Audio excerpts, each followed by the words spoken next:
तो bulldozer action जारी है। कोलकाता में टीएमसी के दफ्तरों के ऊपर जो गैर कानूनी ढंग से बताए गए तोड़ा गया है। तो बेलेघाटा में भी टीएमसी का जो दफ्तर था उसे हटा दिया गया है। प्राइवेट जमीन पर कब्जा करके यहां पर टीएमसी ऑफिस बनाया गया था, जिसकी शिकायतें लगातार की जाती थी, लेकिन कोई कार्रवाई होती नहीं थी क्योंकि सत्ता में ममता बनर्जी थी। पिछले 15 साल से इस जमीन पर टीएमसी ने कब्जा करके रखा हुआ था। बेलेघाटा कोलकाता की एक आप समझ सकते हैं कि अहम जगह है और इसके अलावा डिमोलिशन के बाद जमीन उसके मालिक को सौंप दिया गया है। बेलेघाटा से टीएमसी के जो विधायक है कुणाल घोष, वो यहीं से बेलेघाटा से आते हैं।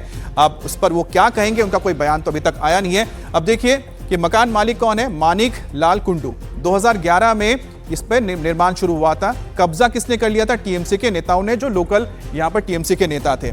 दिखावा किया गया था, माथकपुकुर व्यायाम समिति बनाने की बात की गई थी कि भाई हम यहां पर एक जिम्नेजियम बना रहे हैं। मकान के आगे से टीएमसी दफ्तर बना दिया गया। अब सोचिए कि फुटपाथ के ऊपर ठीक घर के सामने एक स्ट्रक्चर तैयार किया गया और उसे बना दिया गया दफ्तर टीएमसी का। मकान मालिक ने खुद अब इसको हटवा दिया है।